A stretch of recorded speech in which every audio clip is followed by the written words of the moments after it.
Oke, jumpa lagi di materi kali ini kita akan membahas mengenai akuntansi digital ya. Ya, jadi pendahuluan dulu kita akan berbicara apa sih akuntansi itu dan apa sih digital ini dan mengapa kok perlu belajar akuntansi digital ini. Nah, kan mungkin sudah ada yang belajar pengantar akuntansi ya, atau akuntansi dasar. Nah, sekarang kok ada makanan yang namanya akuntansi digital. Apa itu? Yuk kita langsung saja. Nah, dari pengertiannya dulu ya, akuntansi. Akuntansi itu apa sih akuntansi? Nah, dari kata akun ya, akun berarti dalamnya ada akun-akun. Nah, di akuntansi adalah pengumpulan, pengidentifikasian, ya, mencatat, menggolongkan, meringkas. Ya. Setelah itu semua kemudian disajikan dalam bentuk laporan. Ya, gunanya buat apa? Ujungnya sama nih, untuk pengambilan keputusan. Sama, maksudnya gimana? Sama dengan sistem informasi.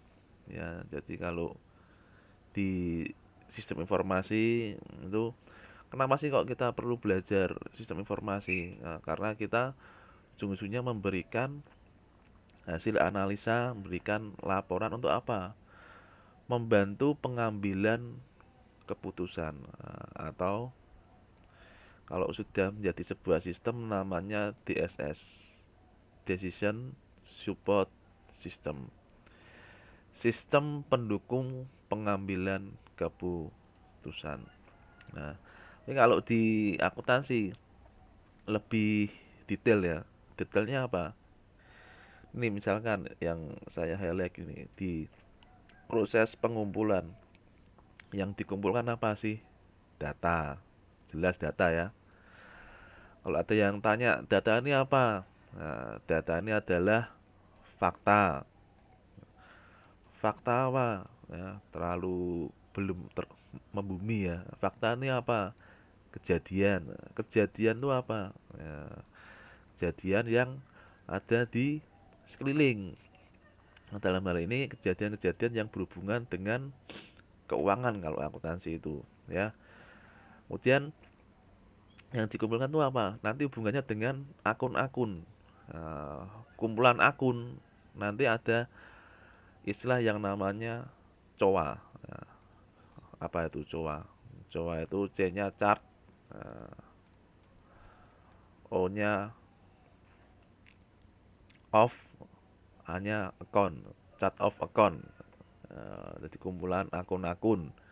Nah, akun-akun itu nanti yang digunakan ya bisa digolongkan. Nah, ini termasuk aset, termasuk kewajiban atau termasuk ekuitas atau bisa digolongkan lagi sub-subnya ada. Nah, kemudian nanti diringkas. Nah, diringkas. Oh, ini ujungnya laba atau rugi sih ini sih. Nah, dan dilaporkan, jangan lupa disajikan yang mudah ya, supaya bisa memberikan kemudahan untuk jajaran manajerial dalam pengambilan keputusan. Yaitu definisi akuntansi.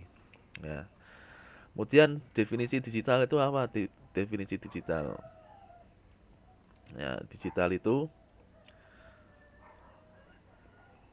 jadi keadaan yang isinya hanya dua status. Statusnya apa? Kalau tidak nol ya satu. Nah, nol itu disimbolkan atau bisa juga disebut off. Nah, satu bisa juga disebut on. Nah, ini seperti saklar ya, seperti saklar lampu, hidup, mati. Saklarnya dipencet on, lampunya hidup. Saklarnya dipencet lagi off, ya lampunya mati. Nah, jadi seperti itu. Nah, dua keadaan itu disebut bilangan biner, bin dua. Ya, bilangan biner atau seringkali juga disebut binary digit. Jadi dalam satu digitnya cuma ada satu, ya, isinya cuma dua, ya, ya, digit satu ya. Kalau tidak nol ya satu. Nah, ini kalau digambarkan grafik, ya, gambarkan grafik. Ya, ini time waktu, ya, sumbu y-nya apa nih? Sumbu y-nya nilai ya, nilainya. Ini kalau digambarkan grafiknya ini gini. Ini satu, ini nol, ini satu, nol. Nah, ya, itu ya dimaksud dengan digital. Nah, berbeda mungkin dengan grafik yang lain ya. Sama, ini bisa saja satu, ya, dua, tiga, dan lain sebagainya. Nah, kenapa sih kok digital? Ya, seringkali kita latah ya ngomong-ngomong digitalisasi, digitalisasi ya, tapi kita tidak tahu maksudnya digital itu seperti apa. Sebagai contoh gambaran yang sederhana, jam. Nah, jam jam yang sederhana ya, biasanya jam dinding misalkan atau jam tangan, ya, dia modelnya kan jarum ya. Jarum, jarum pendek, jarum panjang. Nah, jam seperti ini biasanya disebut sebagai jam analog. Nah, jam analog. Nah, selain jam analog ada yang namanya jam digital. Nah, jam digital seperti apa ya? Isinya jam digital itu ya, rangkaian elektronik ya, rangkaian elektronik ya, penunjuknya ini menggunakan komponen yang namanya seven segment. Apa nih seven segment ya? Jadi seven segment ini seperti lampu LED ya, yang disusun seperti ini ya. Nah, seperti ini. Ini coba diperhatikan saja kalau yang punya jam digital. Ya, ini penunjuk jam, penunjuk waktunya kan seperti ini. Nah, ini jamnya, ini menit. Nah, kelihatan enggak kira-kira bedanya jam analog dan jam digital? Ya. Kalau kita perhatikan, ya, misalkan saya tanya nih pada anak yang membawa, pada kalian yang punya jam analog. Sekarang jam berapa? Oh, ini sekarang jam setengah enam, misalkan setengah enam pagi. Nah, kalau tanya sama yang punya jam digital, nah, ini jam berapa? Menyebutkannya bisa detail. Nah, kalau tadi kan dikira-kira ya, jam setengah enam misalkan jam jarum panjangnya di antara 5 dan 6 ya gini. Ngomongnya biasanya jam setengah enam. Nah, tapi kalau yang pakai jam digital dia bisa detail. Oh, ini jam 5.57 atau oh ini jam 5.58. Lebih detail, lebih presisi semenitnya. Nah, jadi itu ya analogi antara analog dan digital. Nah, kemudian kenapa sih kok sekarang ini seperti latah ya semua dimasukkan ke digital? Kenapa? Nah, karena tadi ketika saya tanya jam menjawabnya cepat. Cepat tinggal lihat dibaca. Nah, sedangkan yang analog rada mikir sedikit ya, rada mikir sedikit nih jam berapa ya kira-kira dia yang pusing-pusing wis langsung aja setengah enam gitu ya 5.30. Karena manusia kecenderungannya itu yang nyari yang gampang. Ya, ini kalau kita berbicara arus listrik. Nah, ya, tadi saya sudah menggambarkan contoh siklus digital ya. Kalau arus listrik analog bentuknya seperti ini. Nah, ini tadi ya. Nah, ini analog. Nah, sedangkan digital tadi dari grafik analog ini namanya grafik sinusoida. Nah, ini grafik gelombang sinus dirubah menjadi grafik model gergaji ini, bergerigi. Nah, ini digital, ini analog. Nah, nah, jadi yang disasar adalah kecepatannya. Ya, seperti apa lagi contohnya digital? Seperti musik.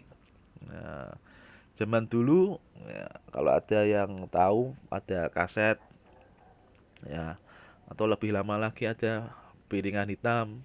Nah, kalau sekarang mendengarkan lagu pakainya apa? Streaming ya. Spotify. Kemudian apa lagi? Kalau zaman dulu ada MP3. Nah, maksudnya gimana, Pak? Ya itu musik-musik MP3, musik-musik streaming itu kan pakainya digital. Kenapa kok bisa digital? Ya karena di sampling bit rate-nya. Ya kalau di sampling gimana, Pak? Ya detail suaranya ya tidak sebagus yang analog. Nah, makanya di digital itu ada istilah sampling rate. Ya. Sampling sampling rate ya. Pencuplikan. Ya, jadi itu definisi akuntansi. Dan digital ini kalau mau bahas digital ini bisa asal mulanya kita bisa membahas mengenai transistor ya. Kalau yang ingin belajar transistor bisa cek materi saya mengenai organisasi komputer ya. Di situ atau fisika elektro di situ saya membahas mengenai cara kerja transistor dan bagaimana kok bisa menjadi bilangan biner yang nantinya disebut digital. Nah, kemudian ya sekarang kalau akuntansi digabung dengan digital, maksudnya gimana nih?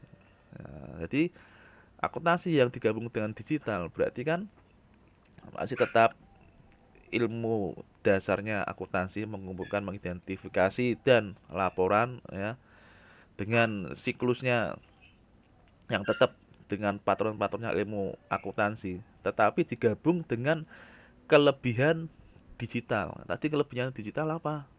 Cepat. Nah, kelebihannya lagi apa tadi? Nah, ketika melihat jam lebih presisi, tepat, cepat, presisi ya. Ini kan dua istilah ini cepat dan presisi saja sudah memberikan nilai tambah. Nilai tambah untuk siapa? Bagi perusahaan. Jadi hubungannya nanti ke manajerial. Bagaimana bisa mengambil keputusan yang cepat dan presisi, tepat.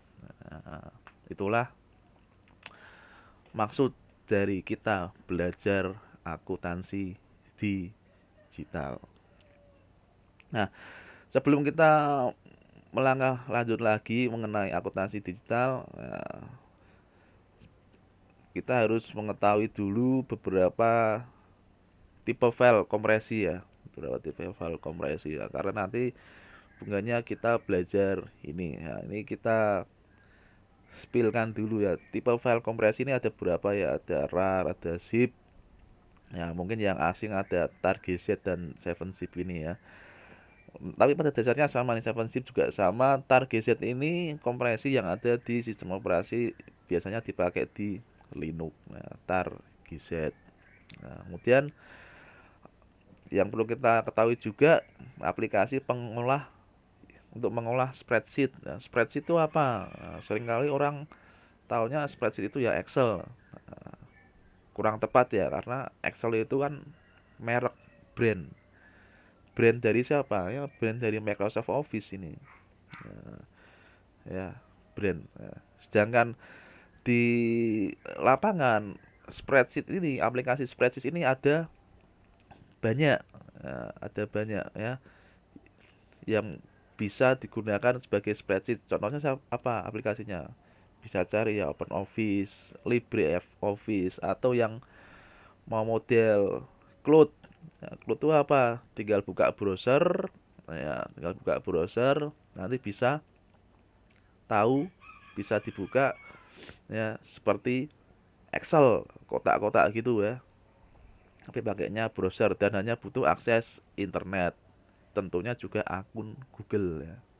Nah, kalau dibedah lagi arti kata spreadsheet, spread itu kan menyebar, sheet apa? Kotak-kotak ya, kotak yang menyebar. Nah, jadi spreadsheet itu isinya dokumen yang isinya terdiri dari kotak-kotak ini. Nah, grid, model grid. Nah, ini spreadsheet. Kemudian kita juga harus tahu ekstensi file. Ekstensi file itu apa? Ada yang sudah pernah lihat ini apa enggak ya nih ya? Ini ada ekstensi itu nih. Kita punya file akhirannya apa? Nah, kayak tadi misalkan lagu digital disimpan dalam MP3, maka ekstensinya titik MP3. Nah, ada gambar, foto, maka disimpan dalam format titik JPG misalkan atau PNG dan lain sebagainya. Nah, tipe ekstensi file nanti yang akan kita berhubungan ada beberapa, ya, ada yang .csv, XLS, ODS ini hampir sama ya. Ini tipe file untuk spreadsheet. Nah, spreadsheet. Ya, jadi CSV ini bentuknya nanti seperti teks tapi ada delimiternya. Nah, ada pemisahnya bisa titik koma, bisa spasi, tab, dan lain sebagainya ya. Kemudian titik XLS, nah ini tipe file Excel ya, sampai tahun 2007, Excel Microsoft Office tahun 2007 ya. Setelah Office 2007 ya, penyimpanannya untuk Excel ada imbuhan X, jadi titik XLSX ya, dan juga file yang lainnya docx ya, PPT ya PPTX. Nah, ini ODS ini apa? ODS ini adalah tipe file yang disimpan oleh LibreOffice. ODS ini open document spreadsheet, free, terbuka. Nah, jadi yang OpenOffice LibreOffice ini free ya, free, bisa dipakai, bisa digunakan bebas. Nah, free tapi di sini yang dimaksud adalah freedom, bukan free gratis ya. Freedom itu merdeka, bebas untuk memanfaatkan. Nah, tapi untuk cara penggunaannya ya butuh effort. Nah, karena ini tidak materi mengenai pengenalan teknologi informasi ya, kita bahas di materi terpisah saja. Kemudian tipe file basis data. Ini apa? Basis data ini apa nih basis data? Ini nanti kita main-main ke basis data ya. Nah, jadi tipe file basis data ini ada .sql misalkan dan accdb ini apa nih? Nah, accdb ini basis data miliknya Akses. Nah, Akses. Jadi kepanjangan dari Akses Database. Nah, miliknya lagi-lagi Microsoft Office. Sebetulnya masih ada yang free, misalkan miliknya LibreOffice, dia juga ada database-nya juga. Nah, hampir sama dengan Access. Nah, kemudian apa nih? .sql. SQL itu Structure Query Language. Nah, bahasa pemrograman terstruktur. Nah, bahasa query terstruktur maksudnya ya. Nah, itu apa nih? Itu untuk menyimpan basis data. Nanti akan kita lihat basis data itu seperti apa ya. Oke, jadi itu kira-kira yang akan kita bahas ya. Bagaimana kita nanti akan menggabungkan akuntansi dan digitalisasi digitalisasi ya. Nah, jadinya nanti akuntansi digital. Nah, oke, sekian materi kali ini, kurang lebihnya mohon maaf dan jangan lupa untuk happy coding.